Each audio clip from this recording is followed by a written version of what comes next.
I'm Nellyana Mendez. And welcome to the Holy Splash Line. Today we will be talking about religious brothers. Specifically, a day in the life of Franciscan brothers.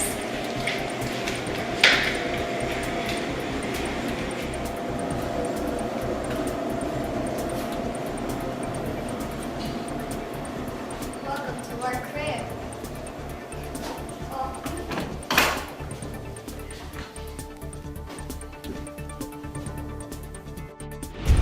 And now I will explain what the definition of vocation is and the definition of a religious brother. So, Nelly, do you know what a vocation is? Of course, a vocation is a call from God. For Christians, the primary call is to become disciples of Christ. These include becoming a priest, nun, marrying someone, religious brother, or choosing to live single. Whatever specific road you choose, your journey will be that of a disciple of Christ. Now, Maria, I ask you, what is a religious brother? Well, Nelly, a religious brother is a consecrated man who intensifies his baptismal commitment through the profession of the vows of poverty, chastity, and obedience. He lives a life of communal prayer and witnesses both individually and collectively to Christ's loving presence of service and charity. How interesting. So, in order to become a religious brother, one must have Christ at the center of their life. One must pray often and one must study the Bible. Becoming a Franciscan brother involves two basic steps.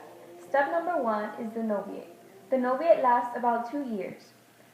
The man receives instruction in the Catholic faith by studying the Catechism, the theology of the body, the meaning of religious consecration by profession of the evangelical councils, and Franciscan history and spirituality. A great portion of the novitiate's day is set aside for prayer and silence. Step number 2 is the profession of vows. After 2 years of studying, the novitiate is then invited to profess simple vows of evangelical counsels of poverty, chastity, and obedience for a period of 3 years. Once you become a friar, our daily routines are: from 9 to 12, us friars work with the children, teaching them religion, music, and language. We visit the sick and elderly.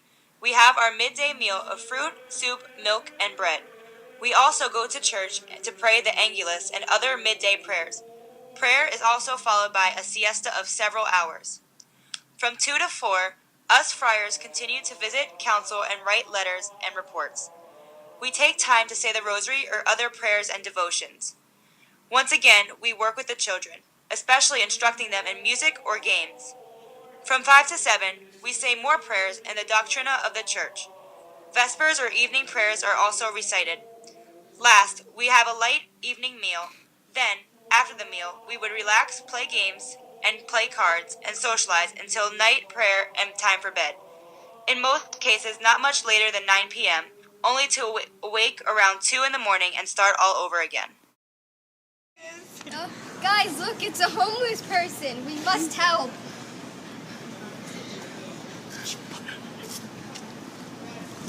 No! No!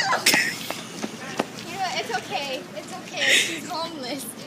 As a male religious, a brother is a lay Christian who commits himself to Christ and Christian community by vows of poverty, chastity, and obedience. Not only is he in service to the community, but he himself lives in a religious community that centers his life.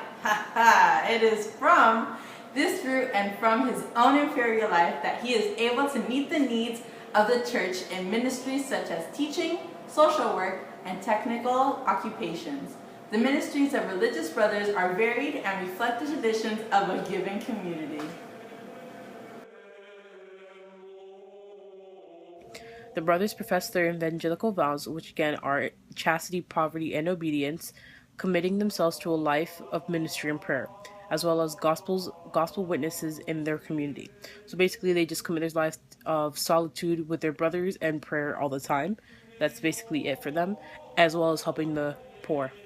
So the next one we're talking about is the evangelical counsels, which we're going to start off with poverty. Poverty is a call to share all goods in common, live a simple life, and depend totally on God. So basically, you don't need materialistic items to go along. You just need God, nature, and yourself. Chastity is the next one. It's a call to love and serve God and all God's people.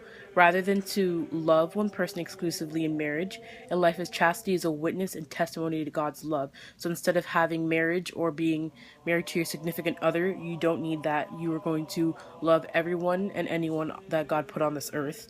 And lastly is obedience, which is a call to live in a community and surrender one's own will to the will of God. In a community, religious listen to their superiors and the voice within discern God's call for their life. So you obey what God tells you. You pray to him, you love him, you are obedient to God. That's it. Thank you.